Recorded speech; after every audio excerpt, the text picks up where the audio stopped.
যদি ଆମେ କହିବା ଆମେ ବହୁତ ଗୁଡ଼ାଏ ଟଙ୍କା ରଖିଛୁ ଆମ ପିଲାର ଆଉ ଭବିଷ୍ୟତରେ କିଛି କରିବାର ନାହିଁ, ତେବେ ମୁଁ କହିବି ଆପଣ ଜାଣିଶୁଣି ଆପଣଙ୍କ ପିଲାଙ୍କୁ ଅପହାଇଜ କରିଦେଉଛନ୍ତି, ପଙ୍ଗୁ କରିଦେଉଛନ୍ତି। ସେ ଜୀବନରେ ଯେପରି କେବେ କିଛି କର୍ମ ନ କରିପାରିବ ସେଥିପାଇଁ ଆପଣ ଗୋଟେ ସୁନ୍ଦର ବ୍ୟବସ୍ଥା କରିଦେଉଛନ୍ତି। ଜୀବନରେ ଯେତେବେଳେ ପିଲାମାନଙ୍କର କିଛି ସମସ୍ୟା ଆସୁଛି ଆପଣ ସେତେବେଳେ ସେହି ସମସ୍ୟାର ସମାଧାନକୁ ସାଙ୍ଗେ ସାଙ୍ଗେ ଆଦୌ କରନ୍ତୁ ନାହିଁ, ତାକୁ ଟିକେ ଭାବିବା ପାଇଁ ସୁଯୋଗ ଦିଅନ୍ତୁ, ତାକୁ କିଛି କରିବା ପାଇଁ ଆପଣମାନେ ସୁଯୋଗ ଦିଅନ୍ତୁ। ବନ୍ଧୁ ଜୟ ଜଗନ୍ନାଥ। ଆଶା କରେ ଆପଣମାନେ ସମସ୍ତେ ଭଲରେ ଥିବେ। ମୁଁ ଆପଣଙ୍କ ଆଶୀର୍ବାଦରୁ ବହୁତ ଭଲରେ ଅଛି। ବନ୍ଧୁ ସବୁ ବାପା ମା ମାନେ ଚାହାନ୍ତି ତାଙ୍କର ପିଲାମାନେ ଜୀବନରେ ଭଲ ମଣିଷ ହୁଅନ୍ତୁ, ବଡ଼ ମଣିଷ ହୋଇ ସେମାନଙ୍କର ନାଁକୁ ଟେକ ରଖନ୍ତୁ। ଏଥିପାଇଁ ବାପା ମା ମାନେ ତାଙ୍କ ଜୀବନର ସର୍ବସ୍ୱ ତ୍ୟାଗ କରିବା ପାଇଁ ସବୁବେଳେ ପ୍ରସ୍ତୁତ ଥାନ୍ତି। କ'ଣ ବାସ୍ତବରେ ଜୀବନରେ କେବଳ ଟଙ୍କା ରୋଜଗାର କଲେ ଜୀବନରେ ସେ ଜଣେ ବଡ଼ ମଣିଷ ହୋଇପାରିବ ବା ଭଲ ଲୋକଟିଏ ହୋଇପାରିବ, ଏହା କହିବା ସମ୍ପୂର୍ଣ୍ଣ ଭାବରେ ଭୁଲ କଥା।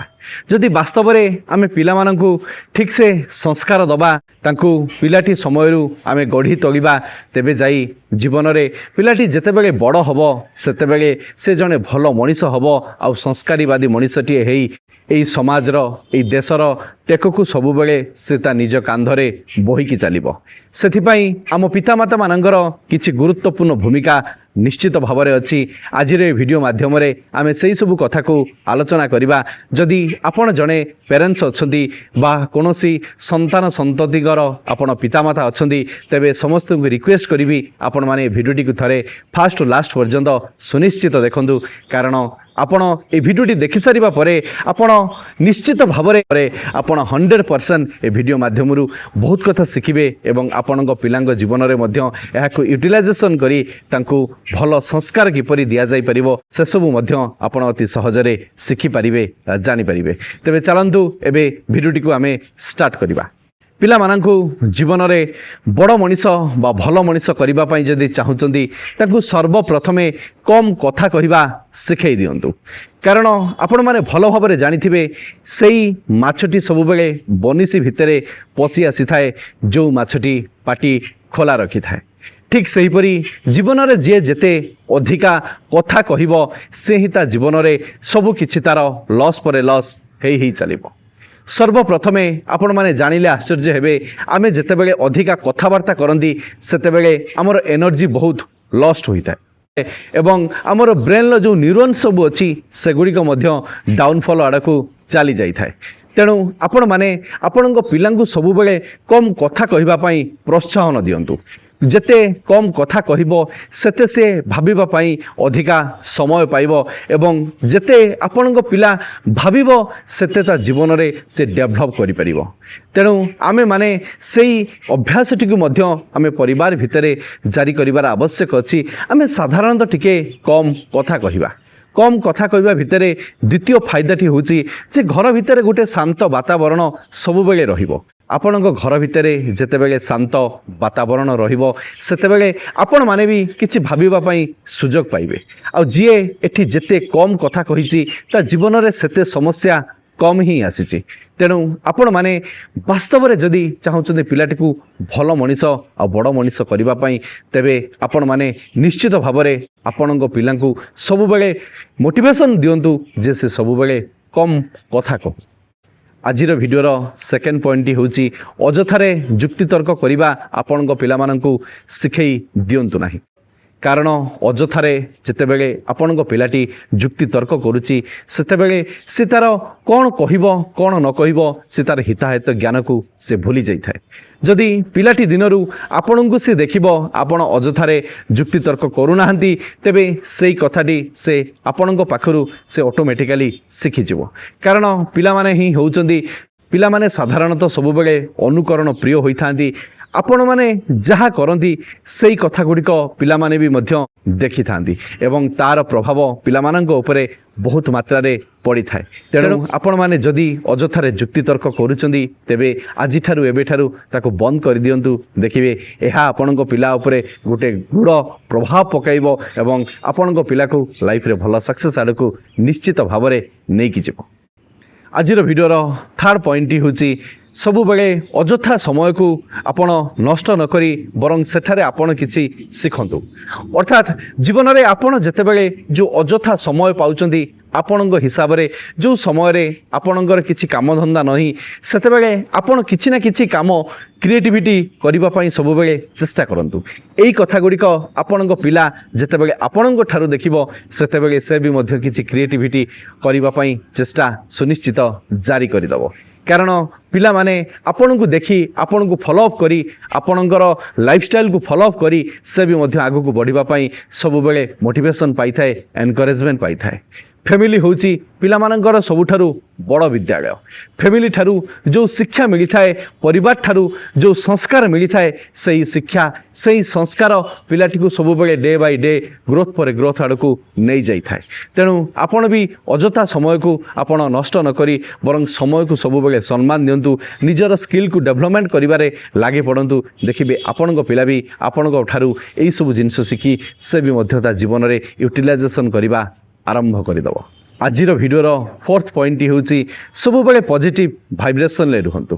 ଅର୍ଥାତ୍ ଆପଣ ଯେତେ ପଜିଟିଭ୍ କଥାବାର୍ତ୍ତା କରିବେ, ଆପଣଙ୍କ ଚିନ୍ତାଧାରା ଯେତେ ପଜିଟିଭ୍ ହେବ, ସେତେବେଳେ ଆପଣଙ୍କ ପିଲା ବି ମଧ୍ୟ ଆପଣଙ୍କ ପାଖରୁ ସେଇ ପଜିଟିଭ୍ କଥା, ସେଇ ପଜିଟିଭ୍ ଭାଇବ୍ରେସନ୍ ତା ଉପରେ ବି ଇଫେକ୍ଟ ସୁନିଶ୍ଚିତ ପକାଇବ। ସେ ବି ମଧ୍ୟ ତା ଜୀବନର ପ୍ରତ୍ୟେକଟି କଥାକୁ ସେ ପଜିଟିଭ୍ ଭାବିବା ପାଇଁ ଚେଷ୍ଟା କରିବ। ଯଦି ଆମେ ନେଗେଟିଭ୍ କରିବା ବା ଆମେ ନେଗେଟିଭ୍ ଚିନ୍ତା କରିବା, ସେତେବେଳେ ପିଲାଟି ମଧ୍ୟ ଆମ ପାଖରୁ ସେଇ ନେଗେଟିଭିଟି କଥାକୁ ଶିଖିବ ଏବଂ ନେଗେଟିଭିଟି ଜୀବନକୁ ସେ ଆପଣେଇବା ପାଇଁ ବାଧ୍ୟ ହେବ। ଯଦି ଆମେ ପଜିଟିଭ୍ ଭାଇବ୍ରେସନ୍ ଭିତରେ ରହିବା, ଆମେ ପଜିଟିଭ୍ ଥିଙ୍କିଂନେସ୍ରେ ରହିବା, ଆମ ପିଲା ଆମଠାରୁ ଶିଖିବ ଏବଂ ଜୀବନରେ ସେ ଆଗକୁ ବଢ଼ିବ। ଏବଂ ଯେତେବେଳେ ଜୀବନରେ ଆଗକୁ ବଢ଼ିବ, ପ୍ରତ୍ୟେକଟି ଘଟଣା ପାଇଁ ସେ ସର୍ବପ୍ରଥମେ ପଜିଟିଭ୍ ଥିଙ୍କିଂ ନେଇ ଆଗକୁ ବଢ଼ିବ। ଆଉ ଯିଏ ଯେତେ ପଜିଟିଭ୍ ଥିଙ୍କିଂ ରଖିଥାଏ ତାକୁ ଲ ଅଫ୍ ୟୁନିଭର୍ସ ସେତେ ମୋଟିଭେସନ୍ ଦେଇଥାଏ, ସେତେ ଏନକରେଜମେଣ୍ଟ ଦେଇଥାଏ, ଆଉ ସେହି ଅନୁସାରେ ମଧ୍ୟ ରେଜଲ୍ଟସ୍ ମଧ୍ୟ ଆପେ ଆପେ ୟୁନିଭର୍ସ ଦେଇଥାଏ। ତେଣୁ ଆପଣମାନେ ସବୁବେଳେ ପଜିଟିଭ୍ ଥିଙ୍କିଂନେସ୍ରେ ରୁହନ୍ତୁ ଏବଂ ଆପଣଙ୍କ ପିଲାଙ୍କୁ ସବୁବେଳେ ପଜିଟିଭ୍ ଥିଙ୍କିଂରେ ରହିବା ପାଇଁ ମୋଟିଭେସନ୍ ଦିଅନ୍ତୁ। ଆଜିର ଭିଡ଼ିଓର ଫିଫ୍ଥ ପଏଣ୍ଟଟି ହେଉଛି ସବୁବେଳେ ନିଜକୁ ଫିଟ୍ ରଖିବା ପାଇଁ ଚେଷ୍ଟା କରନ୍ତୁ। କାରଣ ଆପଣ ଯେତେବେଳେ ରେଗୁଲାର ମର୍ଣ୍ଣିଂରେ ଉଠିବା ପାଇଁ ଚେଷ୍ଟା କରିବେ, ଆପଣଙ୍କ ପିଲାଟି ଆପଣଙ୍କୁ ଦେଖି ମର୍ଣ୍ଣିଂରେ ଉଠିବା ପାଇଁ ଚେଷ୍ଟା କରିବ। ଆପଣ ଯେତେବେଳେ ରେଗୁଲାର ଏକ୍ସରସାଇଜ୍ କରିବେ, ଆପଣଙ୍କ ପିଲାଟି ମଧ୍ୟ ଆପଣଙ୍କୁ ଦେଖି ଏକ୍ସରସାଇଜ୍ କରିବା ଆରମ୍ଭ କରିଦେବ। ଆପଣ ଯେତେବେଳେ ଧ୍ୟାନରେ ବସିବେ, ଆପଣଙ୍କ ପିଲାଟି ଆପଣଙ୍କୁ ଦେଖି ସେ ବି ମଧ୍ୟ ଧ୍ୟାନ କରିବା ଆରମ୍ଭ କରିଦେବ। ଆପଣ ଯେତେବେଳେ ଯୋଗ କରିବେ, ପ୍ରାଣାୟାମ କରିବେ, ଆପଣଙ୍କ ପିଲାଟି ମଧ୍ୟ ତାହାକୁ ଦେଖି ଆପଣଙ୍କୁ ଅନୁକରଣ କରି ସେଇ କଥା ଗୁଡ଼ିକ ମଧ୍ୟ ସେ ଡିଟୋ ସେମ୍ ଟୁ ସେମ୍ ସେଇ ପ୍ରୋସେସ୍ରେ କରି କରି ଚାଲିବ, ଯାହାକି ତା ଭବିଷ୍ୟତ ଜୀବନ ପାଇଁ ବହୁତ ଫ୍ରୁଟଫୁଲ୍ ହେବ, ଯାହାକି ତାର ସମ୍ପୂର୍ଣ୍ଣ ଶାରୀରିକ ବିକାଶ ହୋଇପାରିବ। ଆଉ ଆପଣମାନେ ଭଲ ଭାବରେ ଜାଣିଥିବେ, ଯାହାର ଶାରୀରିକ ବିକାଶ ଯେତେ ଅଧିକା, ତାର ମାନସିକର ବିକାଶ ସେତେ ମଧ୍ୟ ଅଧିକା ମାତ୍ରାରେ ହେଇ ଚାଲିଥାଏ। ତେଣୁ ଆପଣମାନେ ଆପଣଙ୍କ ଶରୀରକୁ ସବୁବେଳେ ଫିଟ୍ ରଖନ୍ତୁ। ଆପଣଙ୍କ ଶରୀର ଫିଟ୍ ରହିଲେ ଆପଣଙ୍କ ପରିବାର ଫିଟ୍ ରହିବ ଏବଂ ଆପଣଙ୍କ ପରିବାର ଫିଟ୍ ରହିଲେ ଆପଣ ସବୁବେଳେ ଜୀବନରେ ଆଗକୁ ବଢ଼ିପାରିବେ, ଲାଇଫ୍ରେ ଗ୍ରୋଥ୍ କରିପାରିବେ, ଲାଇଫ୍ରେ ସକ୍ସେସ୍ ପାଇପାରିବେ ଏବଂ ଆପଣଙ୍କ ପିଲାଙ୍କୁ ଆପଣ ଉପଯୁକ୍ତ ଭାବରେ ଶିକ୍ଷା, ସଂସ୍କାର, ସମ୍ମାନ ସବୁ କଥା ଆପଣ ନିଜ ତରଫରୁ ଅତି ସହଜରେ ଦେଇପାରିବେ। ଆଜିର ଭିଡ଼ିଓର ସିକ୍ସ ପଏଣ୍ଟଟି ହେଉଛି ସବୁବେଳେ ପ୍ରୋବ୍ଲେମକୁ ସାମ୍ନା କରିବା ପିଲାମାନଙ୍କୁ ଶିଖାଇ ଦିଅନ୍ତୁ। ଅର୍ଥାତ୍ ଜୀବନରେ ଯେତେବେଳେ ପିଲାମାନଙ୍କର କିଛି ସମସ୍ୟା ଆସୁଛି, ଆପଣ ସେତେବେଳେ ସେହି ସମସ୍ୟାର ସମାଧାନକୁ ସାଙ୍ଗେ ସାଙ୍ଗେ ଆଦୌ କରନ୍ତୁ ନାହିଁ। ତାକୁ ଟିକେ ଭାବିବା ପାଇଁ ସୁଯୋଗ ଦିଅନ୍ତୁ, ତାକୁ କିଛି କରିବା ପାଇଁ ଆପଣମାନେ ସୁଯୋଗ ଦିଅନ୍ତୁ। ଯେତେବେଳେ ପ୍ରୋବ୍ଲେମ୍ ଆସୁଛି, ସେତେବେଳେ ଯଦି ଆମେ ସାଙ୍ଗେ ସାଙ୍ଗେ ସେଇ ପ୍ରୋବ୍ଲେମର ଆନ୍ସର୍ ତାକୁ କହିଦେବା ବା ସେଇ ପ୍ରୋବ୍ଲେମର ଡିପ୍ଲୋମାଟିକ୍ କ'ଣ ହେଇପାରିବ, ଆମେ ଯଦି ତାକୁ ରୁଲ୍ସ ଆଉ ରେଗୁଲେସନ୍ କହିଦେବା, ସେତେବେଳେ ସେ ତା ନିଜର ଯେଉଁ ଥିଙ୍କିଂନେସ୍ ଅଛି, ନିଜ ଭିତରେ ଯେଉଁ କ୍ରିଏଟିଭିଟି ଅଛି, ସେ କ୍ରିଏଟିଭିଟିକୁ ଆଦୌ ସେ ବାହାର କରିପାରିବ ନାହିଁ, ଯାହାକି ତା ଜୀବନ ପାଇଁ ବହୁତ ହାର୍ମଫୁଲ୍ ହେବ।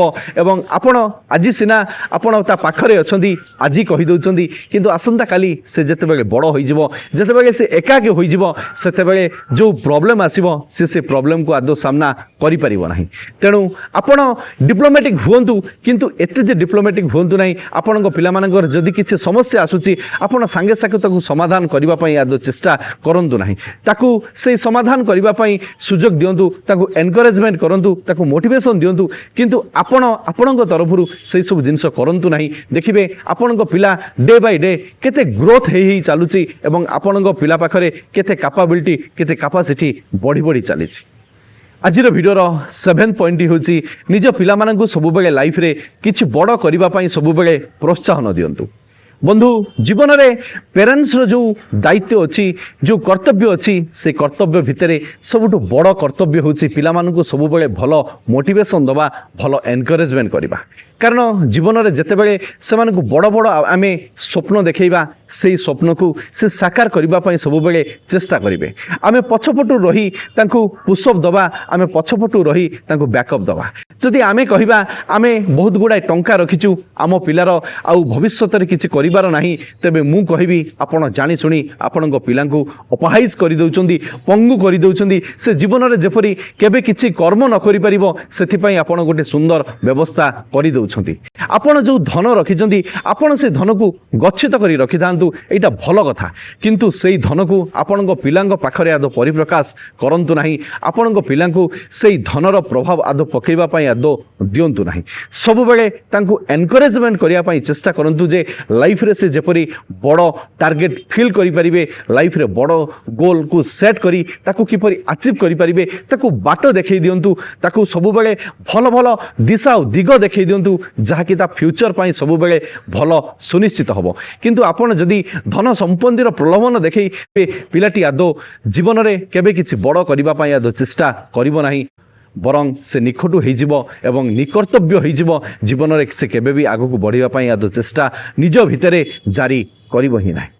ଆଜିର ଭିଡ଼ିଓର 8th ପଏଣ୍ଟ ହେଉଛି ପିଲାମାନଙ୍କୁ କଥା କହିବାର ଶୈଳୀ ଶିଖାନ୍ତୁ। କାରଣ କମ୍ୟୁନିକେସନ୍ ସ୍କିଲ୍ ଯଦି ଯେଉଁ ପିଲାର ଡେଭଲପମେଣ୍ଟ ନାହିଁ ସେଇ ପିଲା ତା ଜୀବନରେ କେବେ କିଛି କାମ କରିପାରିବ ନାହିଁ। କମ୍ୟୁନିକେସନ୍କୁ ଡେଭଲପମେଣ୍ଟ କରିବା ପାଇଁ ହେଲେ ସବୁବେଳେ ଆପଣ ତା ସହିତ କଥାବାର୍ତ୍ତା କରନ୍ତୁ। କିଭଳି କଥା କହିହେବ ସେଇ କଥାକୁ ଆପଣ ସବୁବେଳେ ତାକୁ ଶିଖାଇବା ପାଇଁ ଚେଷ୍ଟା କରନ୍ତୁ।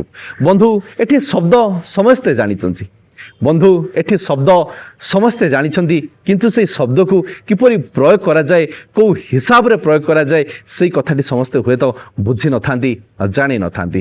ଆପଣ ଯଦି ଚାହୁଁଛନ୍ତି ବାସ୍ତବରେ ଆପଣଙ୍କ ପିଲା ଲାଇଫରେ ଗ୍ରୋ କରୁ, ଲାଇଫରେ ବଡ଼ ସକ୍ସେସ୍ ପାଉ, ତେବେ ଆପଣ ତାର କମ୍ୟୁନିକେସନ୍ ସ୍କିଲ୍କୁ ସବୁବେଳେ ଡେଭଲପ୍ କରିବା ପାଇଁ ଚେଷ୍ଟା କରନ୍ତୁ। ଦେଖିବେ ଆପଣ ଯେତେବେଳେ ତା କମ୍ୟୁନିକେସନ୍ ସ୍କିଲ୍କୁ ଡେଭଲପ୍ କରିବେ ଲାଇଫରେ ମୁଁ ଗ୍ୟାରେଣ୍ଟି ଦେଇ କହୁଛି ସେ ବହୁତ ଆଗକୁ ଯିବ, ଏଥିରେ ମଧ୍ୟ ସନ୍ଦେହ ନାହିଁ। ଆଜିର ଭିଡ଼ିଓର 9th ପଏଣ୍ଟ ହେଉଛି ସବୁବେଳେ ଅନ୍ୟକୁ ସାହାଯ୍ୟ କରିବା ପାଇଁ ସବୁବେଳେ ପ୍ରୋତ୍ସାହନ ଦିଅନ୍ତୁ। ବନ୍ଧୁ ଯେପରି ମୁଁ ଟିକେ ପୂର୍ବରୁ କହୁଥିଲି ଆପଣମାନେ ଜୀବନରେ ଯାହା ବି କିଛି କରିବେ ତାର ଇଫେକ୍ଟ ଆପଣଙ୍କ ପିଲାଙ୍କ ଉପରେ ସୁନିଶ୍ଚିତ ପଡ଼ିବ। ଆପଣ ଯଦି ଜୀବନରେ କାହାକୁ ସାହାଯ୍ୟ ସହଯୋଗର ହାତ ବଢ଼ାଉଛନ୍ତି ତେବେ ଆପଣଙ୍କ ପିଲା ସେଇ ସବୁ ଜିନିଷକୁ ଦେଖିବ ଏବଂ ତା ଲାଇଫରେ ସେଇ ସବୁ ଜିନିଷ କରିବା ପାଇଁ ସେ ଗୋଟେ ସୁନ୍ଦର ମୋଟିଭେସନ୍ ପାଇବ। ଜୀବନରେ ସେ ଜଣେ କାଇଣ୍ଡ ହାର୍ଟେଡ୍ ପର୍ସନ୍ ହେବ। ତାକୁ ଜୀବନରେ ସବୁବେଳେ ଦାନର ମହତ୍ତ୍ୱ ଏବଂ ଅନ୍ୟକୁ ଦାନ କରିଲେ, ଅନ୍ୟକୁ ସାହାଯ୍ୟ ସହଯୋଗ କରିଲେ ଯେଉଁ ଖୁସି ମିଳେ, ଯେଉଁ ଆନନ୍ଦ ମିଳେ, ସେଇ ଖୁସି ଆନନ୍ଦ ବିଷୟରେ ତାକୁ ସବୁବେଳେ ଅବଗତ କରାନ୍ତୁ। କାରଣ ଯେତେବେଳେ ସେ ଅନ୍ୟକୁ ଦେବା ଶିଖିବ, ଅନ୍ୟକୁ ଯେତେବେଳେ ସେ ସାହାଯ୍ୟ କରିବା ଶିଖିଯିବ, ସେତେବେଳେ ତା ଭିତରେ ଅଟୋମେଟିକାଲି ଗୋଟେ କାଇଣ୍ଡ ହାର୍ଟେଡ୍ ପର୍ସନ୍ ସେ ସୁନିଶ୍ଚିତ ହେବ ଏବଂ ତାର ହୃଦୟଟି ସରଳ ଆଉ ନିର୍ମଳ ଆପେ ଆପେ ଅଟୋମେଟିକାଲି ହେଇଯିବ। ଯାହାକି ଆପଣ ଯେତେବେଳେ ବୃଦ୍ଧ ଅବସ୍ଥାରେ ପହଞ୍ଚିଯିବେ ସେଇ ପିଲାଟି ବାପା ମାଆଙ୍କର ଭ୍ୟାଲୁକୁ ଭଲ ଭାବରେ ବୁଝିପାରିବ ଏବଂ ଆପଣଙ୍କ ପ୍ରତି ସେ ସବୁବେଳେ ଦୟା ମନୋଭାବଟିଏ ରଖିବ, ଯାହାକି ଆପଣଙ୍କ ବୃଦ୍ଧ ସମୟରେ ଆପଣଙ୍କର ବହୁତ କାମରେ ଆସିବ। ତେଣୁ ଆପଣ ଆଜିଠାରୁ ଏବେଠାରୁ ଅନ୍ୟମାନଙ୍କୁ ସାହାଯ୍ୟ ସହଯୋଗର ହାତ ବଢ଼ାନ୍ତୁ। ଦେଖିବେ ଆପଣଙ୍କ ପିଲା ଆପଣଙ୍କ ପାଖରୁ ଏଇସବୁ କଥା ଶିଖିବ। ଜୀବନରେ ସେ ଯେତେବେଳେ ବଡ଼ ହେବ ସୁନିଶ୍ଚିତ ଜଣେ କାଇଣ୍ଡ ହାର୍ଟେଡ୍ ପର୍ସନ୍ଟିଏ ନିଶ୍ଚିତ ହେବ, ଏଥିରେ ମଧ୍ୟ ସନ୍ଦେହ ନାହିଁ। ଆଜିର ଭିଡ଼ିଓର ଲାଷ୍ଟ ପଏଣ୍ଟଟି ହେଉଛି ସବୁବେଳେ ପିଲାମାନଙ୍କୁ ଖୁସିରେ ରଖିବା ପାଇଁ ଚେଷ୍ଟା କରନ୍ତୁ।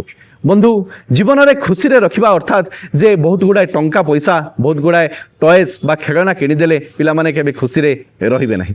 ଆପଣଙ୍କ ପରିବାର ଭିତରେ, ଆପଣଙ୍କର ପଡ଼ା ପଡ଼ୋଶୀ, ଆପଣଙ୍କର ସମାଜ ଭିତରେ କିଭଳି ମ୍ୟାନେଜେବଲ୍ ହୋଇପାରୁଛି, ଆପଣଙ୍କର ଏନଭାରମେଣ୍ଟକୁ ଆପଣ କେତେ ରିଦିମଫୁଲି ରଖିପାରୁଛନ୍ତି, କେତେ ଜୟଫୁଲି ରଖିପାରୁଛନ୍ତି, ସେଇଟା ମଧ୍ୟ ଆପଣଙ୍କର ଦାୟିତ୍ୱ ଅଛି। ଆପଣଙ୍କ ପରିବାରକୁ ଆପଣ ସବୁବେଳେ ସଜାଡ଼ିକି ରଖନ୍ତୁ। ପରସ୍ପର ଭିତରେ ସ୍ନେହ ମମତାରେ ବାନ୍ଧି ହୋଇ ରୁହନ୍ତୁ। ଏଇ କଥାଗୁଡ଼ିକ ପିଲାମାନେ ଯେତେବେଳେ ଦେଖିବେ ସେ ଅଟୋମେଟିକାଲି ଖୁସିରେ ରହିବେ। ଆପଣଙ୍କ ପିଲାମାନଙ୍କୁ ଲକ୍ଷ ଲକ୍ଷ ଟଙ୍କା ଦେବେ, କିନ୍ତୁ ଆପଣଙ୍କ ପ୍ୟାରେଣ୍ଟସ୍ ଭିତରେ ଆପଣଙ୍କର ଫ୍ୟାମିଲି ଭିତରେ ସବୁବେଳେ ଡିଷ୍ଟର୍ବାନ୍ସ ଲାଗି ରହିଥିବ, ସବୁବେଳେ ଛକା ପଞ୍ଜା ଲାଗି ରହିଥିବ, ଭାଇ ଭିତରେ ବିବାଦ ସବୁବେଳେ ଲାଗି ରହିଥିବ, ବାପା ମାଆଙ୍କ ସହିତ ସବୁବେଳେ ଯୁକ୍ତିତର୍କ ଲାଗି ରହିଥିବ, ବାପା ମାଆଙ୍କୁ ନେଇ ଆମେ ଜରାଶ୍ରମରେ ନେଇ ଛାଡ଼ିଦେବା। ଏସବୁ ଜିନିଷ ଯେତେବେଳେ ଆମ ପିଲାମାନେ ଦେଖିବେ ତାର ଇଫେକ୍ଟ ସୁନିଶ୍ଚିତ ଭାବରେ ପିଲାଙ୍କ ମାଇଣ୍ଡ ଉପରେ ନିଶ୍ଚିତ ପଡ଼ିବ, ଏଥିରେ ସନ୍ଦେହ ନାହିଁ। ତେଣୁ ଆମେ ଯେଉଁଭଳି ଆମର ଫ୍ୟାମିଲିକୁ ଆମେ ରଖିବା, ଯେଉଁଭଳି ଆମେ ଆମ ଏନ୍ଭାୟରମେଣ୍ଟକୁ ତିଆରି କରିବା, ସେଇ କଥାଗୁଡ଼ିକ ପିଲାମାନେ ଦେଖିବେ, ଶିଖିବେ ଏବଂ ଜୀବନରେ ଆଗକୁ ବଢ଼ିବେ ଏବଂ ଏ ସମାଜ ପାଇଁ ନିଶ୍ଚିତ ସେ ଜଣେ ଭଲ ମଣିଷଟିଏ ହେବେ। ଏ ଦେଶ ପାଇଁ ସେ ନିଶ୍ଚିତ ଜଣେ ବଡ଼ ମଣିଷ ହୋଇ ଏହି ସମାଜ ଏ ଦେଶର ନାଁକୁ ନିଶ୍ଚିତ ଟେକ ରଖିବା ସହିତ ଆପଣମାନଙ୍କର ନାଁକୁ ସେ ନିଶ୍ଚିତ ଟେକ ରଖିବେ, ଏଥିରେ ମଧ୍ୟ ସନ୍ଦେହ ନାହିଁ। ବନ୍ଧୁ, ଏ ଭିଡ଼ିଓ ମାଧ୍ୟମରେ ମୁଁ ଯେଉଁ ପଏଣ୍ଟସ୍ ଗୁଡ଼ିକ ସେୟାର କଲି, এই ପଏଣ୍ଟସ୍ ଗୁଡ଼ିକ ଯଦି ଆମେ ଆମ ଫ୍ୟାମିଲି ଭିତରେ ଆପ୍ଲାଏ କରିବା ଏବଂ ଡେଫିନେଟଲି ଆମ ପିଲାମାନେ ଏଇସବୁ କଥାକୁ ଦେଖିବେ, ଶିଖିବେ, ଅନୁକରଣ ପ୍ରିୟ ହୋଇ ଜୀବନରେ ଏଇ କଥାଗୁଡ଼ିକ ନିଜ ଲାଇଫଷ୍ଟାଇଲରେ ସେ ଆପଣେଇ ନେବେ।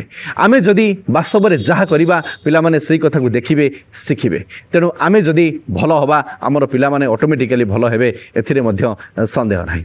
ତେଣୁ ଆଜିଠାରୁ ଏବେଠାରୁ ଆମେ ଆମ ଲାଇଫଷ୍ଟାଇଲକୁ କିଛି ମଡିଫିକେସନ୍ କରିଦେବା। ଏ ଭିଡ଼ିଓରେ କୁହାଯାଇଥିବା କଥାଗୁଡ଼ିକ ନିଜ ଲାଇଫଷ୍ଟାଇଲରେ ଆପଣେଇ ନେଇ ଆମର ପିଲାମାନଙ୍କୁ ଆମେ ଭବିଷ୍ୟତରେ ଭଲ ପିଲାଟିଏ ଏବଂ ବଡ଼ ମଣିଷଟିଏ ସୁନିଶ୍ଚିତ କରିବା ପାଇଁ ଆମେ ଯତ୍ନବାନ ଆଜିଠାରୁ ଏବେଠାରୁ ନିଶ୍ଚିତ ହେବା।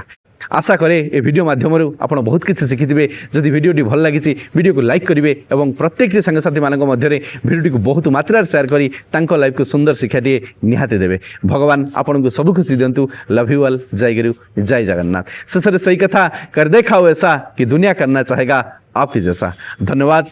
जय जगन्नाथ।